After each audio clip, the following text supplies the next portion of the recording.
Doctor en letras, profesor de teoría literaria de la Universidad de Buenos Aires y de la Patagonia. Me echaron de la Patagonia. Lo echaron de la Universidad de la Patagonia. Ese que es. Bueno, lo sacaron. Falta el presupuesto, están los compañeros cortando rutas en Chubut. No hay plata. Bueno, hay plata. No hay plata para la educación. Perdón, Sí, te rompí sí, la sí. presentación. Es algo de lo que íbamos a hablar. Así. Bueno, para nombrar algunas de las novelas de Martín, Dos veces junio, Ciencias morales, que acabo de leer un fragmento, el inicio, Bahía Blanca, Fuera de lugar, cuentos, libros de cuentos, Muero contento, Una pena extraordinaria, Cuerpo a tierra, bueno, ensayos, Imágenes de vida, Relatos de muerte, Eva Perón, Cuerpo y política, Narrar a San Martín, Ojos brujos, Fábulas de amor en la cultura de masas, y creo que el último, 1917. Así que bueno, le damos la bienvenida a Martín Cohen.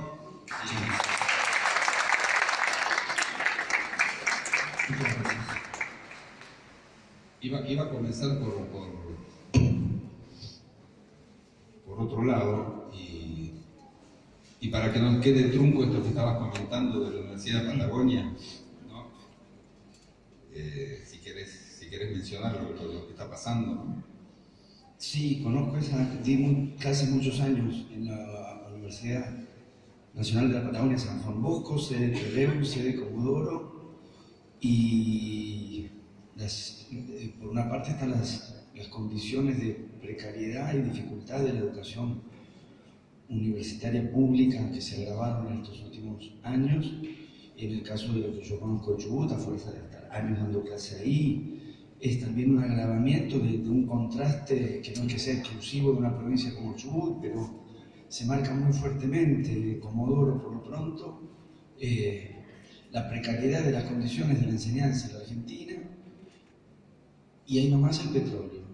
Entonces son como dos mundos de prepotencia económica y de esfuerzo de las personas con más dificultades para estudiar, dedicándose a una carrera que difícilmente les procure fortuna.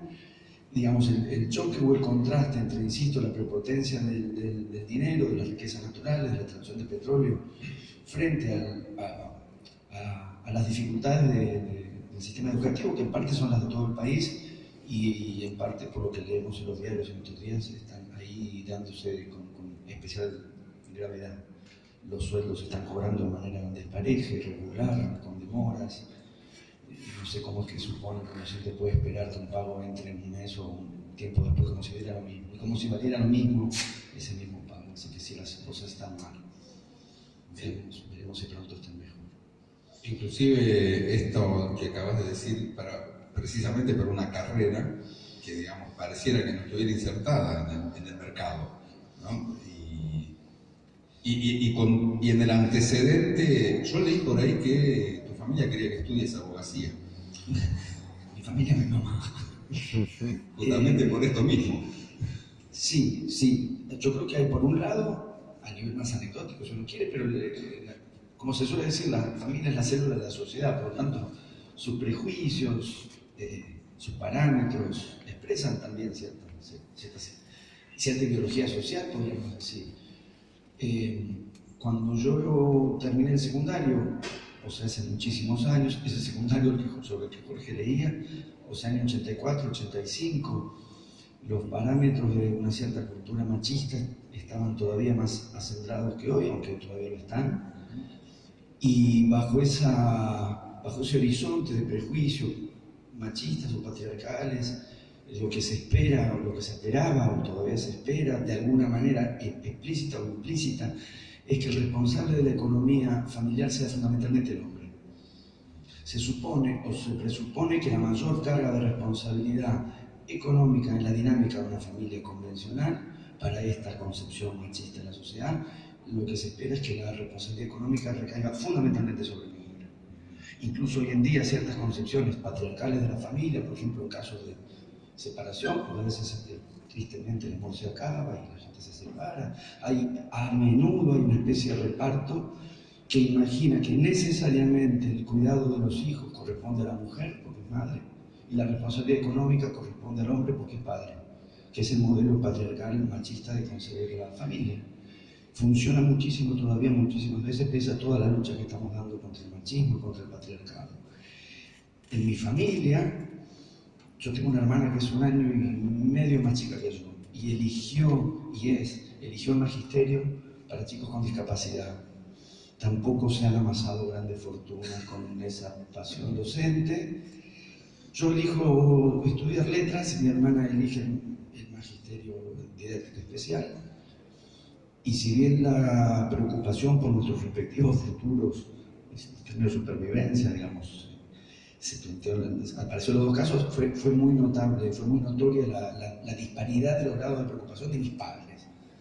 Como si dijeran de mi hermana, bueno, si se casa bien, se puede dar el gusto le gusta estar con chicos con dificultades, ayudarlo, y ayudarlo no es ayudar lo que ella hace, es enseñar, y educar, y formar, dentro de las condiciones, las competencias, las posibilidades que tienen, a desenvolverse, a adquirir conocimiento. Es un gran trabajo que hace mi hermana, está muy mal pago.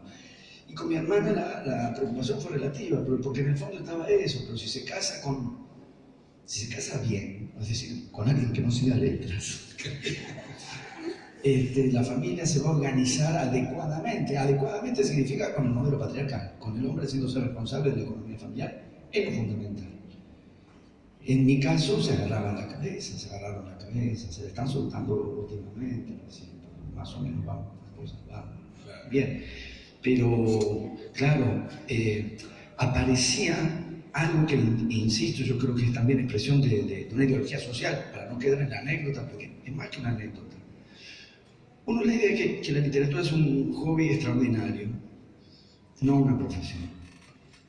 Cuando mi decisión de seguir letras, cuando tenía 17, 18 y terminé el secundario, no porque repetí, sino en el colegio del que hablábamos, cursaban 6 años, mi razonamiento había sido precisamente el que desactivaba el futuro de la literatura como hobby. Si yo seguía abogacía, mi mamá era la que más. Mi mamá me decía mucho, vos tenés que seguir abogacía, y me decía, con lo bien que hablas. Pero no había juicio oral en la Argentina en esos años. O sea, yo no sé bien de dónde le venía a ella la idea de que hablando bien, yo creo que de Petrocelli le venía. Ni saben qué es, nosotros jóvenes.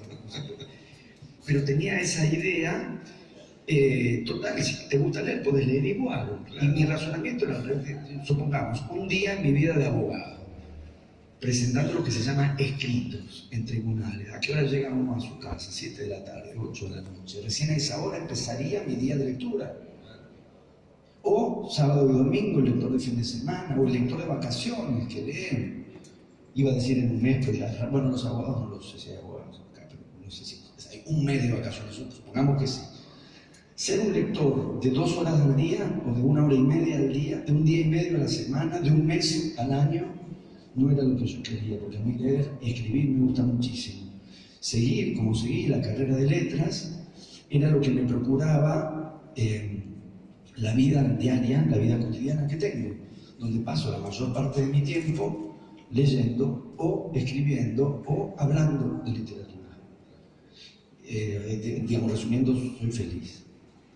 A veces tengo la impresión de que lo mal que se nos paga es una especie de reprimenda, venganza social de no soportar lo que disfrutamos.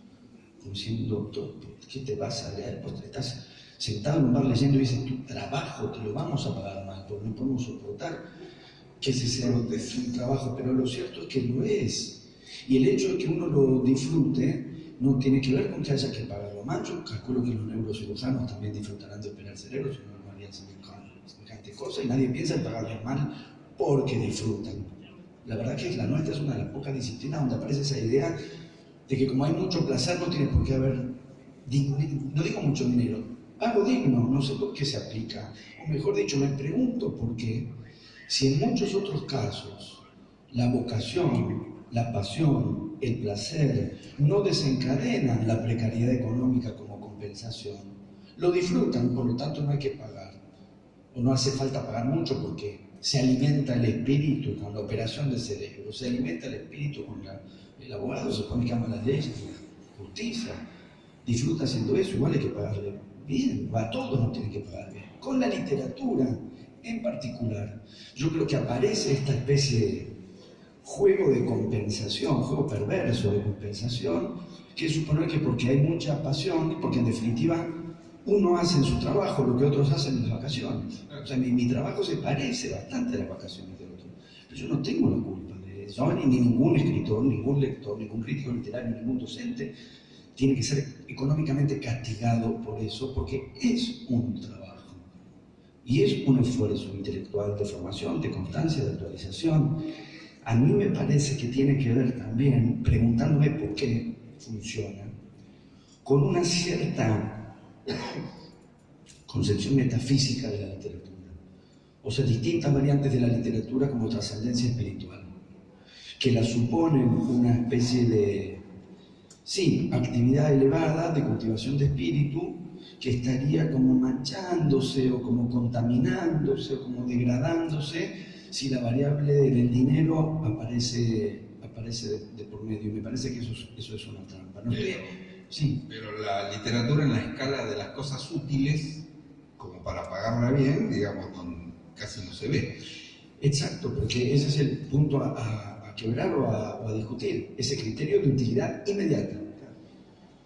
Yo por eso, me acuerdo cuando yo daba clase en colegio secundario, insistía mucho en que viéramos latín, que no se daban. En el colegio que yo cursé estudiábamos latín, donde yo fui profesor, en los colegios donde yo fui profesor no. Y yo insistía mucho, tendríamos que hacer un curso de latín para hacer la experiencia radical de algo que no sirve para nada. Hacer la experiencia radical de algo que es complejo, es interesante, es estimulante y no tiene utilidad inmediata. Y de hecho con el latín muchas veces aparece la idea de, bueno, ayuda a pulir la gramática, ayuda a conocer el origen de las palabras, o sea, se vuelve insoportable el ejercicio intelectual de excelencia que no tiene aplicación inmediata, que no tiene utilidad, pero precisamente uno, desde la literatura, desde el latín ni hablar, te apoyas ahí para poner en cuestión los criterios de utilidad inmediata. Una sociedad que solamente se organizara respondiendo a la utilidad inmediata, a las utilidades inmediatas, que solo valorara aquello que tiene un rendimiento de utilidad inmediata, se empobrece infinitamente, se empobrecería infinitamente.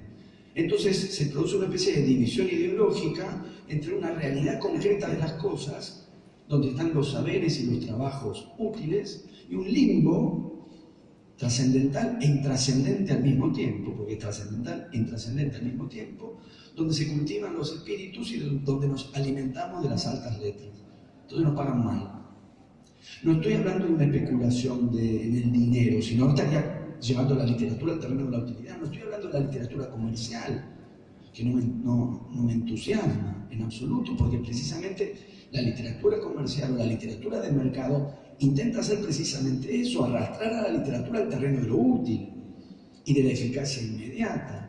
Digo, ser capaces como sociedad de valorizar prácticas artísticas, intelectuales, docentes, que no tienen que ver con algo que se enseña hoy y rinde una utilidad mañana, hace a la formación y al enriquecimiento intelectual, no diría espiritual, intelectual de todos nosotros. Pero como no te escuchan, hace 2 años sacaron el latín de la formación docente.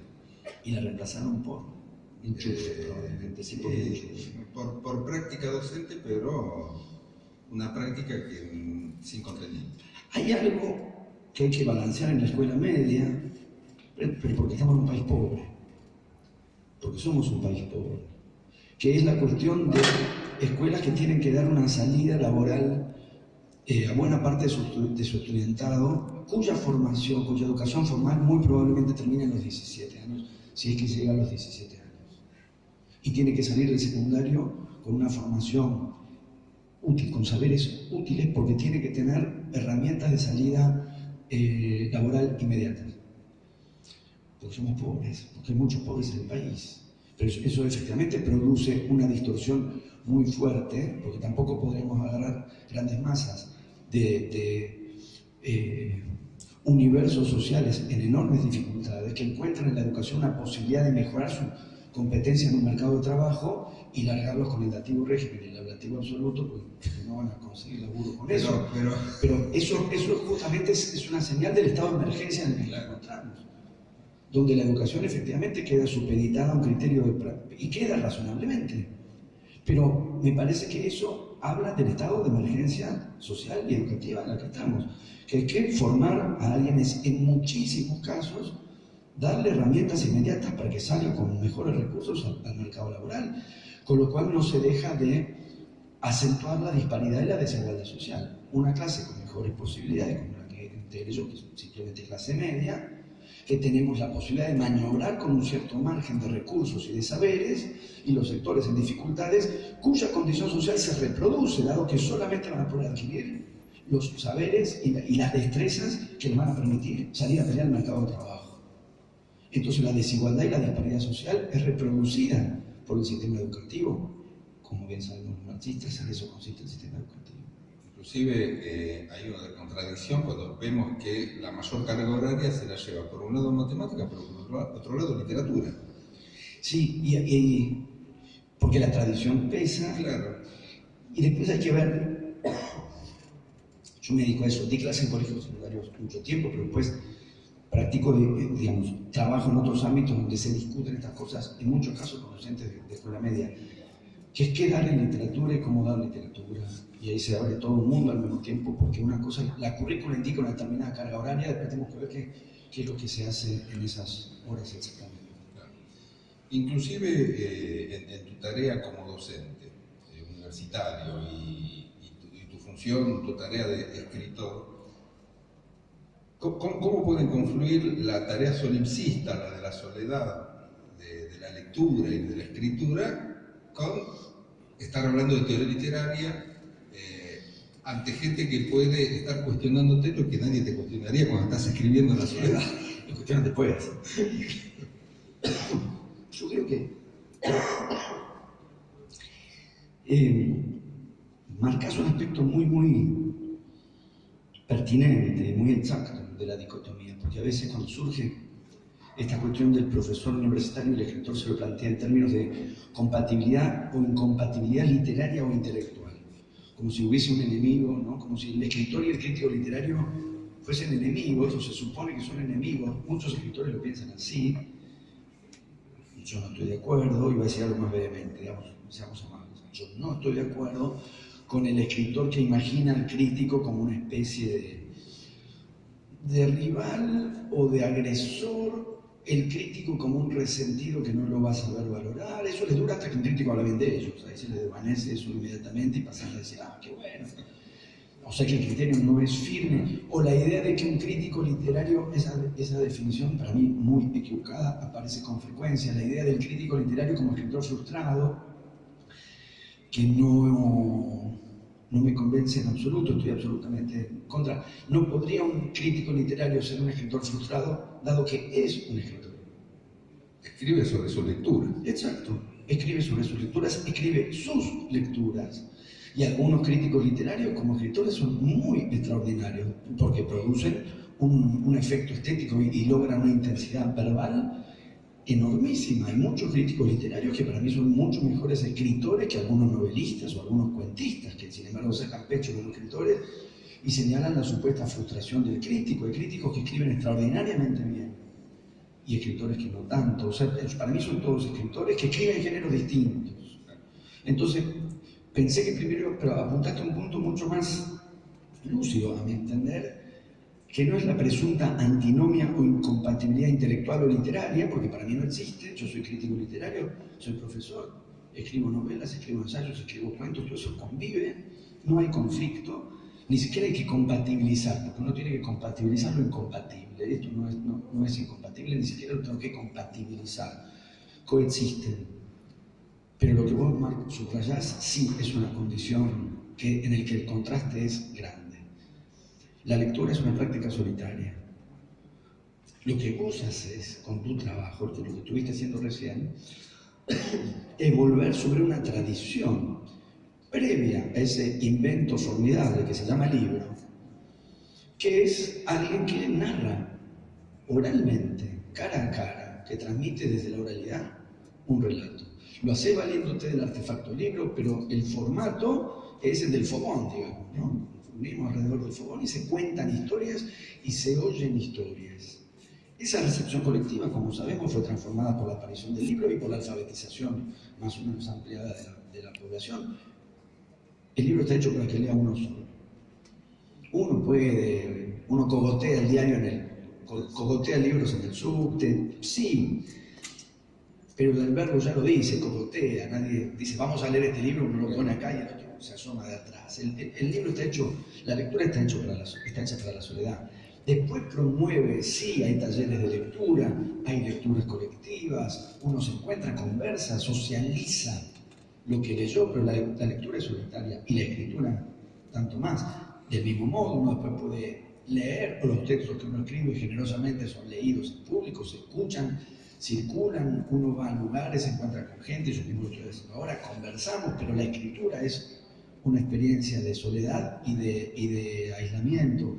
Incluso en mis recuerdos, yo lo he dicho en algún momento, a veces me pregunto de mi infancia ya remota, me gustaba mucho leer y eso me fue dando la costumbre de estar solo, o me gustaba mucho estar solo y eso me fue llevando a leer. ¿Y recordás cuáles eran esas lecturas? Me acuerdo mucho de una que yo recuerdo como primera lectura. Si no fue la primera, ya lo es, porque como dice Troilo, pero yo me lo acuerdo así. Que yo me acuerdo de ese libro como el primer libro, que es La Vuelta al Mundo en 80 días.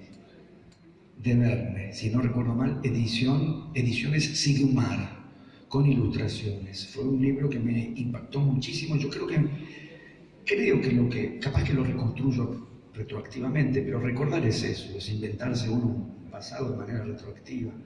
Que lo que me marcó y me lo hace recordar como el primero, aunque quizás fue el primero, fue el truco del final. ¿No? Que cuando llegan parece que perdieron la apuesta, dan la vuelta al mundo, la apuesta era que le iban a dar en 80 días, llegan un día después, perdieron, se agarra la cabeza, perdimos, qué mala suerte, tanto correr, al final perdimos, y cuando descubren que dieron la vuelta al mundo en sentido inverso al que corren las horas, habían ganado un día en el viaje, ganaron la apuesta en vez de perder.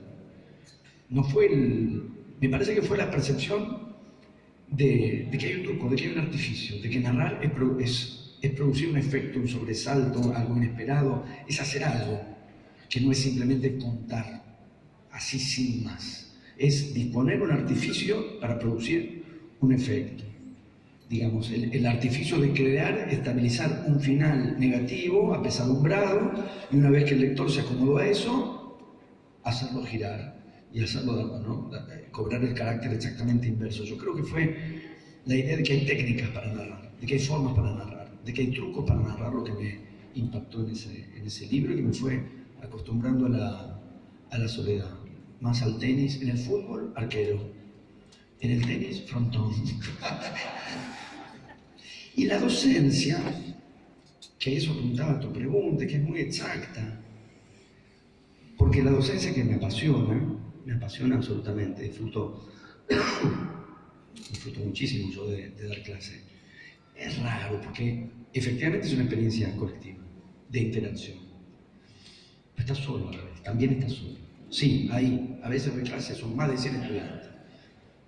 Levantan la mano, discuten, no discuten, se van, vienen. En la UBA, además, dar clase en la UBA como dar clase en Florida, le van, vienen, entran, salen.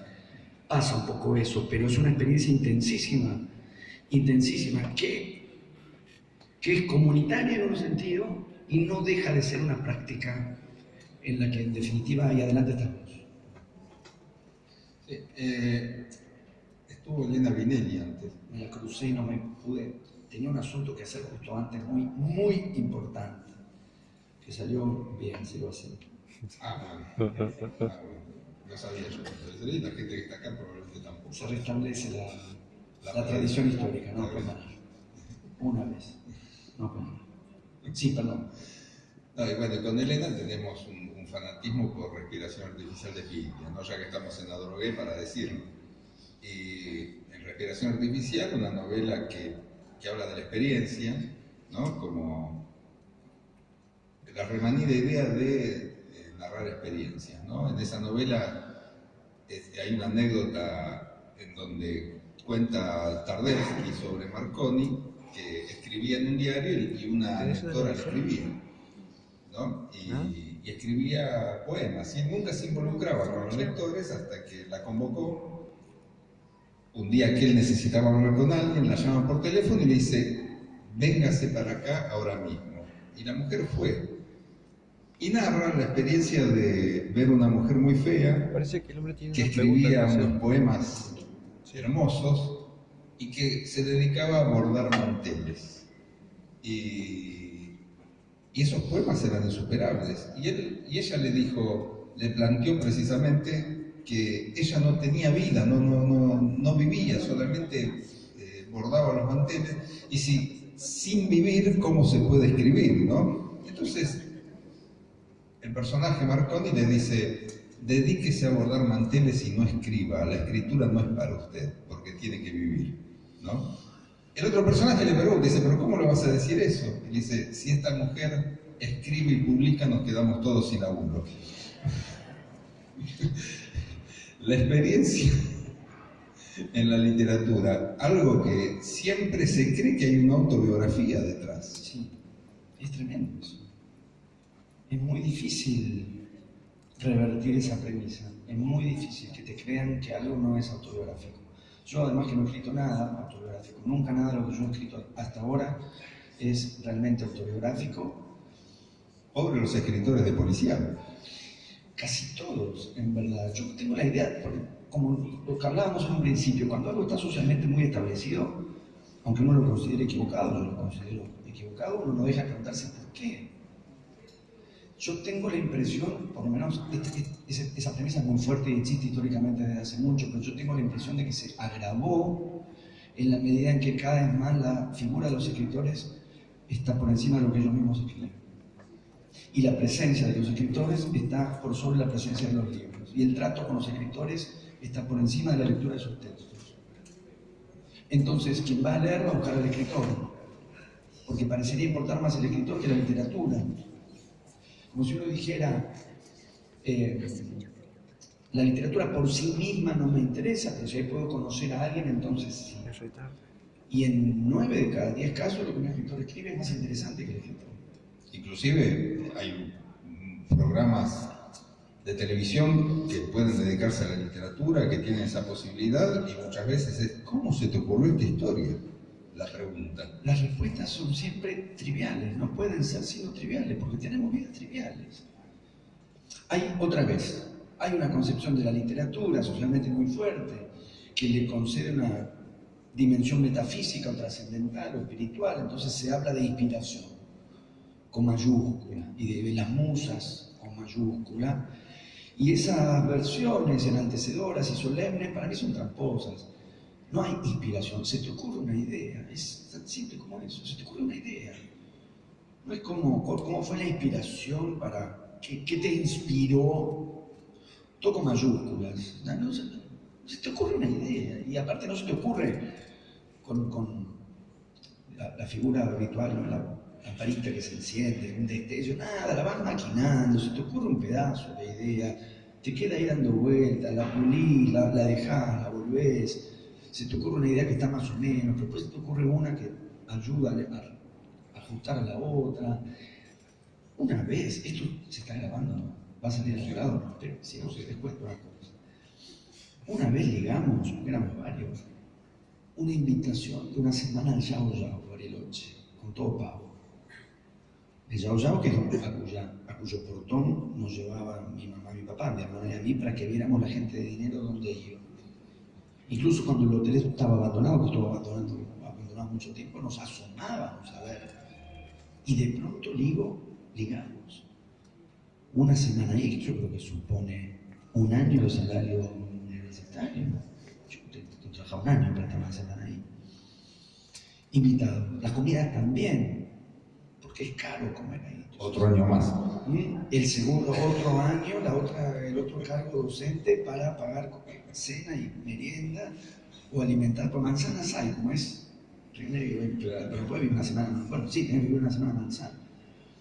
Y éramos 4 o 5 con todo. Lo único que nos pedían a cambio, como retribución de esta invitación, y en realidad era el verdadero motivo de la invitación, es que escribiéramos algo en relación a la experiencia de estar ahí una semana. Y la idea reiterada, de raíz evidentemente romántica, de que la naturaleza esplendorosa que se desplegaba ante nosotros nos iba a servir de inspiración. Ahí estábamos todo el día embotados porque comíamos como bestias, porque, claro, porque era todo riquísimo y también un poco adormecidos por el tiempo libre. Yo soy un poco disciplinado, digamos. Y no estábamos en estado de inspiración. Incluso a veces me parecía que el gerente o el que se ocupaba del área de recursos culturales del hotel se asomaban a mirarnos. A ver cómo se inspiran. Sí, yo creo que tenían la idea, la ambición, la ilusión, la necesidad de detectar el momento en que un rayo pasaba por sobre la cordillera y luminoso tocaba la frente mía. Y en ese destello uno se volcaba a la página y creaba con mayúscula una obra, con mayúscula, inspirada con mayúscula, por la naturaleza con mayúscula. Y la verdad es que a veces te estás bañando, se te ocurre medio un cuento, estás en el tren, estás en el supermercado, o sea, sobre todo esas situaciones que corresponden a lo que creo que el psicoanálisis llama atención flotante. No, me dijo mi mujer que es psicoanalista que no lo diga más, que la atención flotante no es eso que yo estoy diciendo, así que olviden esta parte. Pero uso la expresión, la atención flotante, esas situaciones en las que no estás completamente distraído, pero tampoco completamente concentrado. Que vas y venís, como esa fluctuación del pensamiento, no estás a la deriva, porque de eso difícilmente puedes hacer algo. Tampoco estás encasquetado en una cosa, porque no es apretando la cabeza contra la computadora y apretando que sale una novela, aunque a veces sí, y yo creo reconocer cuáles son las novelas que salen así. Es esa especie de flotación, de ideas que fluctúan, van, vienen, uno las deja ir, vuelven, cuando vuelven están un poquito transformadas, tocan otra con la que no parecían tener relación, pero se asociaron en esa deriva, una idea tocó otra y se transformaron y generó una tercera y de pronto empiezas a moldear algo que quizás sea una novela, que igual lo tenés que madurar, macerar, revisar, moldear, pero quizás sea una novela. Entonces no existe esa inspiración trascendental, la relación con la experiencia. Todo lo que yo sé de eso lo aprendí con Piglia. Me parece que en Piglia hay una reflexión extraordinaria, claro, y que le debe mucho a Borges, como la anécdota que presentó y leyó y analizó Elena hace un rato acá, porque en esa dicotomía o en ese privilegio que Piglia revisa, que Borges cuestiona, el privilegio de la experiencia por sobre la literatura. En Borges está, por ejemplo, en el sur, la historia de Dalman es un poco, la dicotomía de Dalman podría pensarse que es en alguna medida eso, ¿no? Los momentos del cuento del sur, que es un viaje para acá en realidad, no es un viaje para este lado. Los momentos en los que el libro lo distrae del mundo, el libro lo distrae del mundo, y los momentos en los que el mundo lo distrae del libro. Es ese juego entre entregarse a la experiencia de la vida o la lectura en una especie de contrapunto. Mi insatisfacción con esa dicotomía así planteada, literatura, experiencia o literatura, vida, es que supondría que en la literatura no hay experiencia. Que la literatura acude a la experiencia, abreva en la experiencia, da cuenta de una experiencia, pero no sería en sí misma una experiencia. Y yo a eso me resisto, incluso me opongo, porque me parece que justamente se estaba vaciando la dimensión vivencial y aún experiencial de lo que es leer y lo que es escribir. Tiene que ver con lo que hablábamos en un comienzo, que es también una cierta ideología social que por un lado, de un modo bastante hipócrita, santifica la lectura, pero en el fondo no deja de pensar que el que está leyendo no está haciendo nada. Por eso lo quieren pagar. Que es, citaré de vuelta a mi madre, pero quizás sea la historia de muchos de ustedes, en su historia de lectores, sobre todo en la infancia o en la adolescencia, que es cuando uno está más a merced de sus padres. La escena en la cual el padre de uno, la madre de uno se asoman y nos dicen: ya estamos tirados leyendo, ya que no estás haciendo nada, ¿por qué no? Y ahí viene un pedido, una compra, un favor o algo que uno, por amor a sus padres, tiene que hacer sin vacilar, porque nuestros padres merecen eso. Pero ¿por qué nos dicen que no estamos haciendo nada? Porque estamos leyendo. Y porque lo que se presupone es que el que lee no hace nada, por eso tampoco lo quieren llamar trabajo, tampoco lo quieren pagar bien. Entonces hay que revertir esa idea de que el que lee no hace nada, de que en la lectura no hay experiencia de la lectura, o que leer y escribir no es también un trabajo, que se parezca mucho al ocio de los demás, no es responsabilidad de uno, es un trabajo. Que sea un trabajo infinitamente placentero, no sé dónde está escrito que los trabajos tienen que ser solo mortificantes. Este es muy placentero, pero es un trabajo. Hay una experiencia en el leer, hay una experiencia en el escribir, una experiencia que a mí me gustaría mucho haber tenido, pero no lo digo en términos del valor literario desde ya, del valor intelectual desde ya, lo digo como experiencia. Escribir Emma Suns, ¿qué se siente? O sea, las preguntas de la experiencia, no la admiración que yo tengo y la envidia destructiva que siento cada vez que lo leo y digo, ya lo escribió él y yo jamás sería capaz de escribir semejante maravilla, etc. No hablo de esa dimensión que es la dimensión de la valoración literaria, que es infinita, y de estética, que es infinita. Hablo de la experiencia. Como alguien puede decir, ¿qué se sentirá tirarte en Aladeta? Cosa que a mí no me intriga en lo más mínimo. Del mismo modo que alguien dice, ¿qué se sentirá? ¿Qué te pasará en el cuerpo? ¿Cómo será cuando aterrizás y si lo hice? A mí eso me funciona con escribir Emma Suns. ¿Qué se sentirá? Cuando entras en el párrafo final y vos decís, salió, esto salió. ¿Qué se sentirá en el cuerpo? Porque también en la oposición la experiencia y literatura se supone que en la experiencia está el cuerpo y la literatura es incorpórea, en metafísica, etcétera. Son variaciones de los mismos prejuicios. La metafísica literaria, el cuerpo está puesto en juego, como también está puesto en juego al leer. Y nos pasan cosas en el cuerpo también. No será la del team, bueno, qué sé yo. No será manejar una Ferrari, bueno, podemos manejar, si alguien me quiere prestar una Ferrari, yo acepto, pero no al precio de la dicotomía que pone a la literatura en el lugar de la no experiencia, para preguntarle qué le pasa con lo que sí es experiencia. La literatura también es experiencia. Inclusive, vos recién, digamos, ponías como ejemplo la experiencia de escribir Emma Suns. Hay un cuento que se llama El cautivo de Borges, que es un cuento muy breve que cuenta la historia de que los indios se habían llevado al pibe. El cuento es una historia común y corriente, pero tiene 3 líneas finales que lo que importa son esas 3 líneas, que es donde se pregunta qué es lo que habrá sentido. ¿Sí? Cualquiera hubiera podido escribir la historia, pero el cuento vale por esa reflexión acerca del sentimiento del personaje. ¿Qué le pasa en el instante en el que vuelve, ¿no? Vuelve a la barbarie. Claro. Sí. Porque Sarmiento, una página, Sarmiento, bueno, es que voy a hablar de civilización y barbarie. Borges tiene una gran capacidad de condensación y de concentración narrativa, efectivamente pone todo civilización y barbarie ahí, y lo pone del modo más sutil, más extraordinario, que es la atracción, la seducción de la barbarie.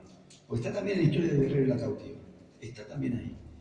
Pero la idea de que el cautivo recobrado para el lado de la civilización, hay algo ahí que ya no encaja y que se le transformó ¿dónde? En el cuerpo.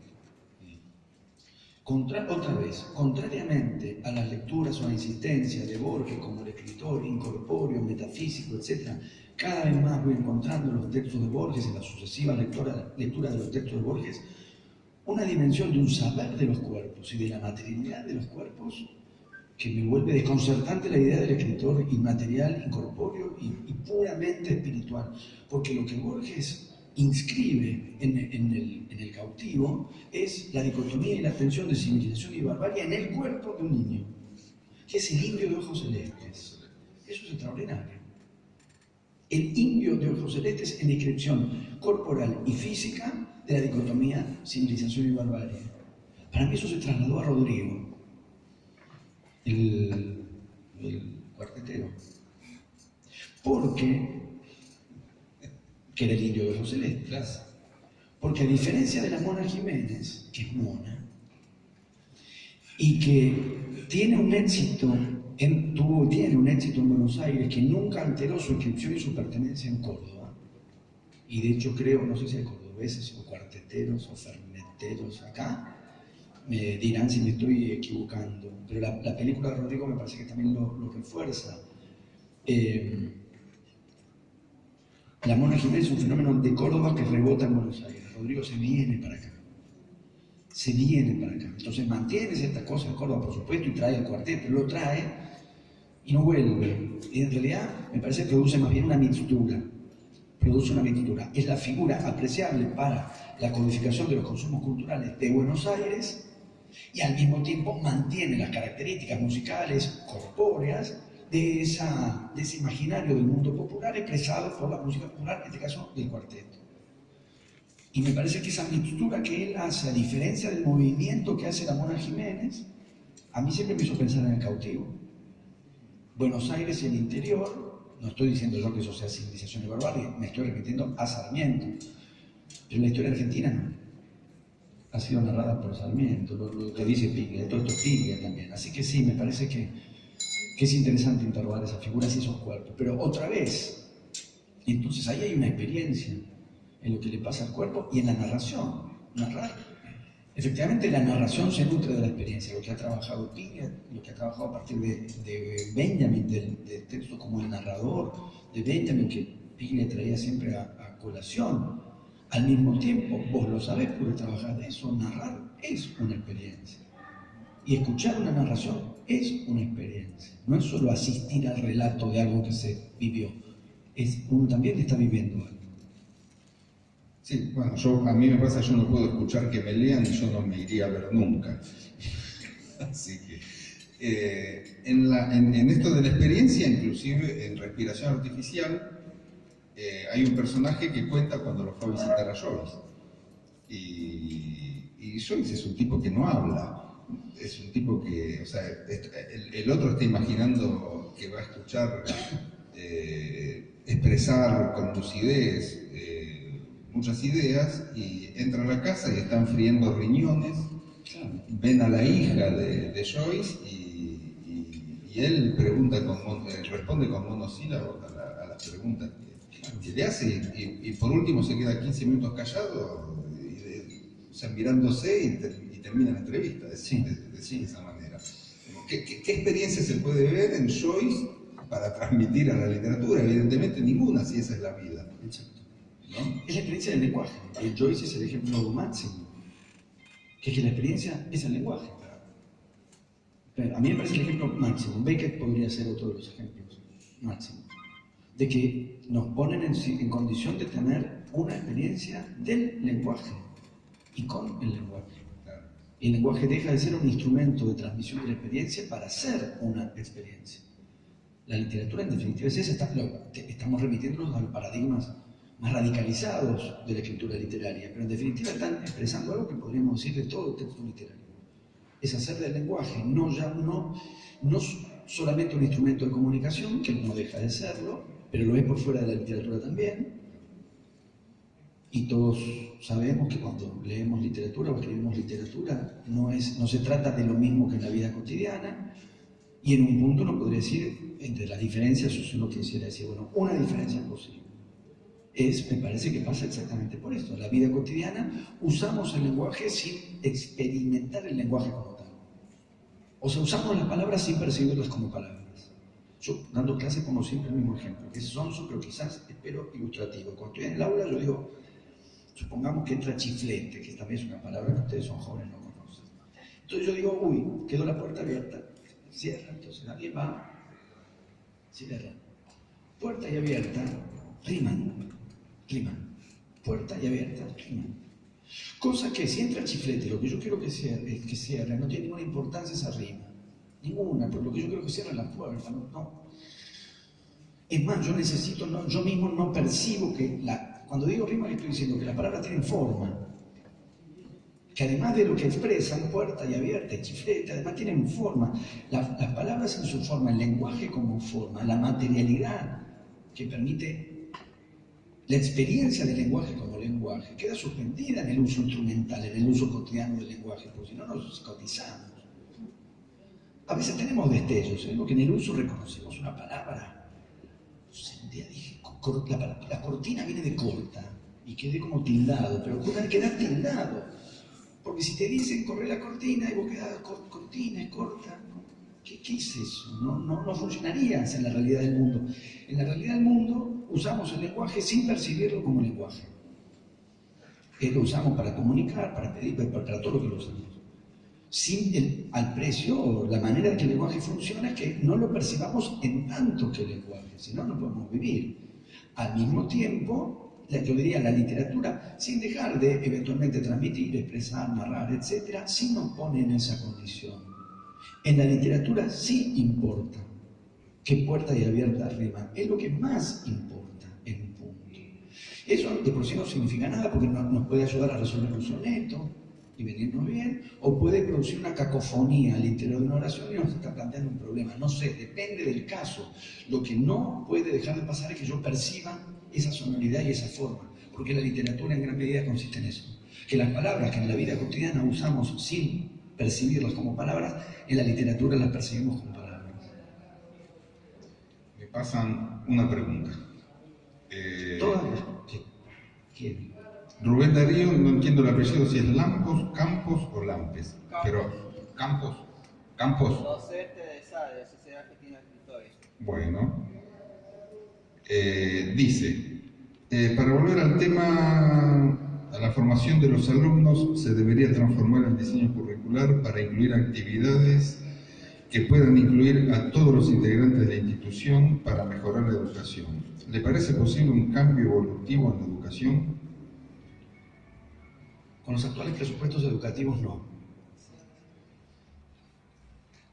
Porque vieron cómo las políticas de destrucción últimamente consiste básicamente en eso. Te desfinancian y te vas cayendo.